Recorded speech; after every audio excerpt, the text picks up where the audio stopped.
Sa pagsapit ng gabi, ang paligid ay sadyang napakatahimik sapagkat ang oras na ito ay dinisenyo ng Diyos upang makapagpahinga ang mga tao mula sa buong araw na paggawa. Subalit, sa paglalim ng dilim ay mayroon ding mga di pangkaraniwang pangyayari ang nagaganap. Ang katahimikan at kadiliman ay sinasamantala rin daw ng mga di mapakaling spirito.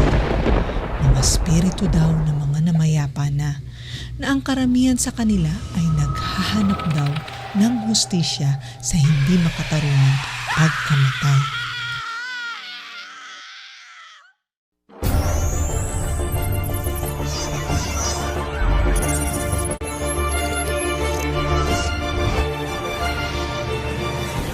Ngunit bago ang ating pagtatalakay ay nagpapasalamat ako sa iyo kaibigan na patuloy na sumusuporta sa ating channel at sa mga bago lang dyan na nagnanais din ng mga ganitong mga videos na may kaalaman ay mag-subscribe ka na at pakihit mo na rin ang bell button upang maging updated ka sa mga bagong pagtatalakay na ating tututukan.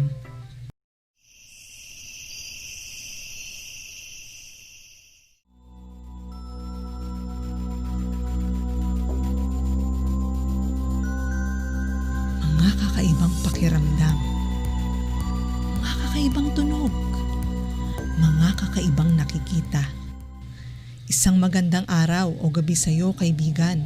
Bilang pagpapatuloy sa ating mga nakaraang mga videos, naririto at ating tatalakayin ang ilang mga pangyayari na tila hindi normal at hindi naaayon sa mundo ng mga tao. Ngayon, pag-uusapan natin ang mga karanasan sa mga kakaibang pagpaparamdam ng mga di mapakaling spirito daw na mga namayapa na pinaniniwalaan ng iba na dumadalaw sa ating mundo. Ngunit ang tanong, totoo nga ba ito? Sino ba ang mga nilalang na ito? At bakit nga ba sila nagpaparamdam sa mga tao?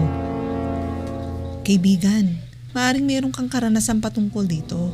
Maaari mo ito i-comment sa ibaba para sa kaalaman din ng iba. Simulan na natin ang mga naging storya ng karanasan. The Angishman Painting. Sino sa inyo kaibigan ang pamilyar sa painting na ito? Anong masasabi mo sa larawan?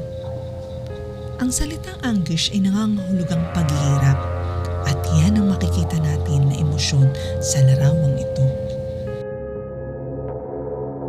Ang The Angishman Painting ay pagmamay-ari ni Cian Robinson na ipinamana ng kanyang lola sa kanilang pamilya. Sinasabing ang gumuhit na ito ay hindi nakilala, subalit pinaniniwalaan nila na may di mapakaling spirito daw ang namamalagi sa larawang ito. Sa nakikita nating emosyon ay mahirap na dinadala ang gumuhit nito. At dahil dyan ay sinasabing mismong sariling dugo na nagpinta ay inihalo niya sa pintura sa pagguhit nito. At ang nakakagimbal dito ay nang hindi nagtagal matapos niyang maipinta ang naturang larawan, siya ay nagpakamatay. Sinasabi ng lola ni Robinson na siya ay nakakakita ng isang anyo ng lalaki na malapit sa larawan na sinusundan ng mga kakaibang tunog ng pag-iyak at pulungan. Gayon din, ang ibang miyembro ng pamilya ay nakakaranas ng mga kakaibang pakiramdam nang biglaang mahihila sa buhok mo at may tutulak sa iyo sa may hagdanan. Isama mo na ang kusang pagsasara at pagbubukas ng pintuan sa kalagitnaan ng hating gabi. Pinaniniwalaan nila na ang nagpaparamdam ay ang spirito daw ng lalaking gumuhit ng naturang larawan na nagpapahiwatig ng kanyang nararanasang paghihirap. Dahil dito, itinuring na ang larawan na most haunted painting on earth.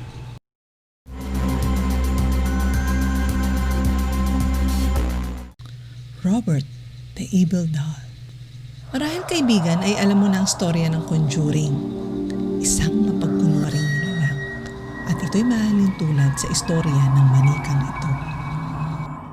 Mga taong 1800 ay mayroong mayamang pamilya na naninirahan sa isang mansyon sa Key West, Florida, ang pamilya Otto.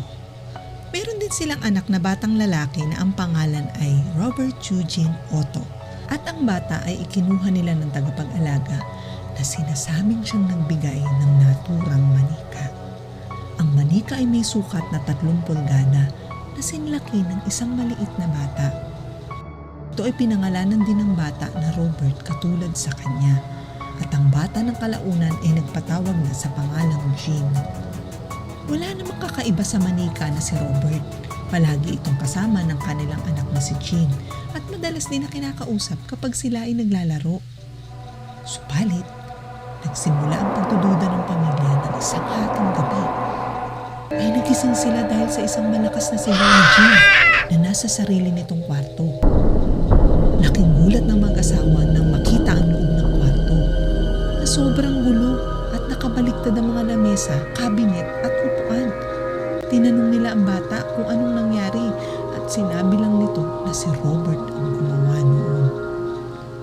Kasunod nito, madalas nilang naririnig si Jean na may kinakausap sa playroom at may naririnig silang ibang boses na kasama nito.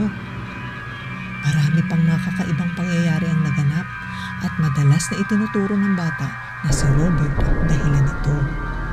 Kaya, minabuti ng pamilya na itago na sa attic ang naturang manika.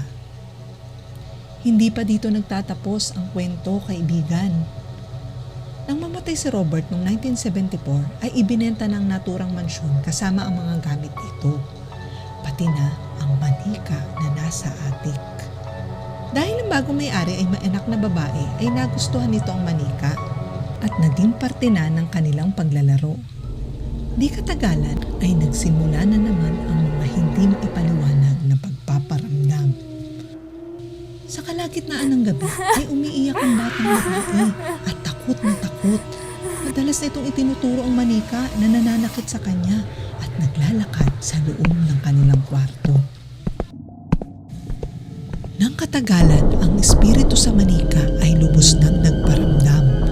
Ang mga miyembro ng pamilya ay nakikita na ito kahit saan at ang nakakagimbal pa dito, kaibigan, ay madalas ito sa kusina na makikitang may hawak na kutsilyo na akmang may papatayin.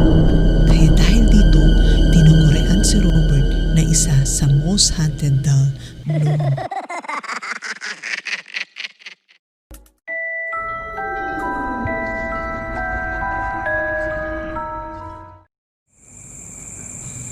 Ang mansyon sa Balete Drive. Mayroon akong isang kamag-anak na retired taxi driver. Nagmaneho siya sa loob ng mahigit 40 years.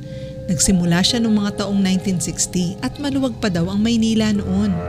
Sa dami ng kanyang mga naging pasahero, 2 lang daw ang hindi niya malilimutan.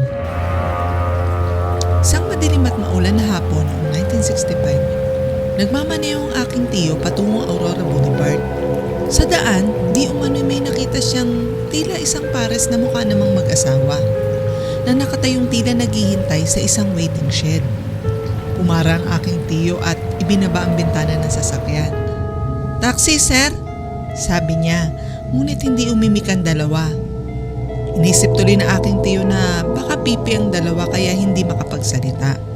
Binuksan niya ang pintuan ng upuan sa likod at tinawag ang dalawa. "Halika, pumasok po kayo at malakas ang ulan." Sumakay naman ang dalawa at umupo sa likuran ng taxi. Ayon sa aking tiyo mukha naman daw mayaman ang dalawa, ngunit ang pinagtataka niya ay bakit naroroon at walang dalang sasakyan. Nginingitian at kinakausap ng aking tiyo ang dalawa, subalit wala pa rin silang imik at nakatingin lang sa bintana ng sasakyan. "Saan po tayo, sir?" "Sa New Manila." Nagulat ang aking tiyo at sumagot din ang lalaki.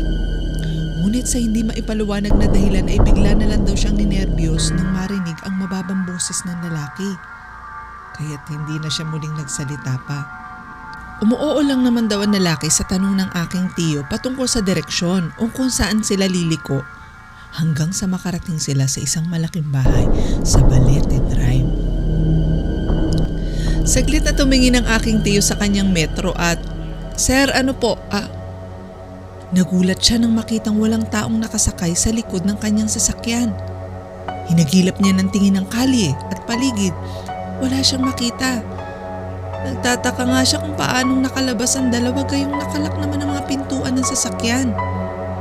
Inisip niya tuloy na baka hindi niya lang namalayan at baka pumasok ang dalawa sa bahay upang kumuha ng perang pambayad.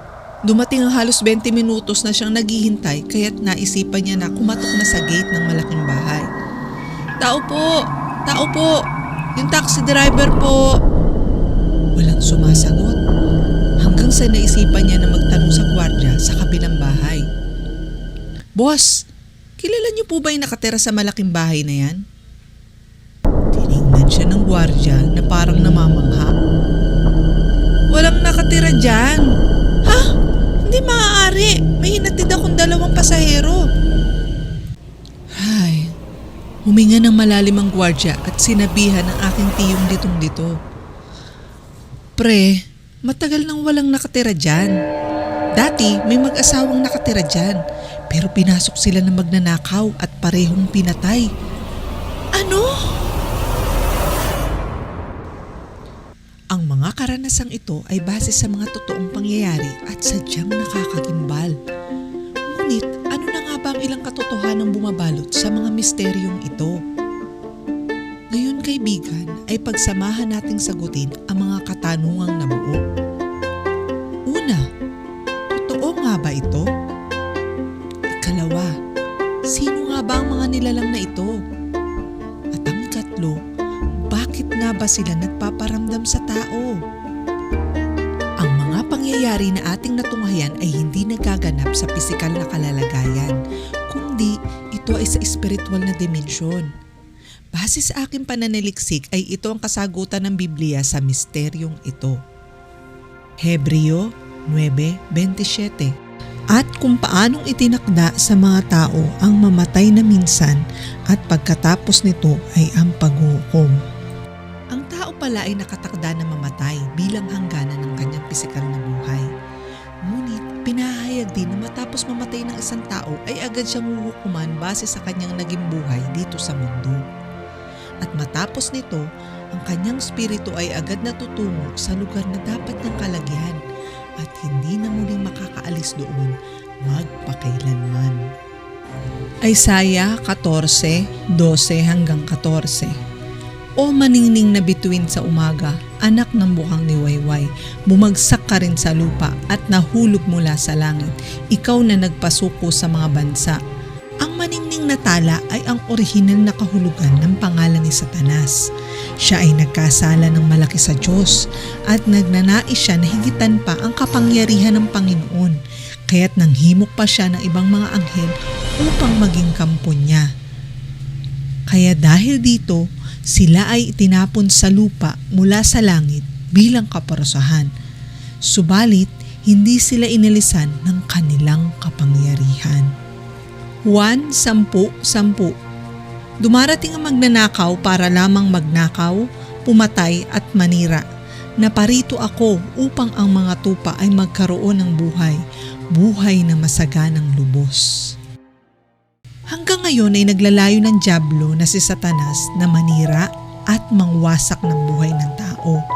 At nais niya na patayin tayo literal at espiritual sa pamamagitan ng panlalansi sa ating mga kaisipan at nakikita.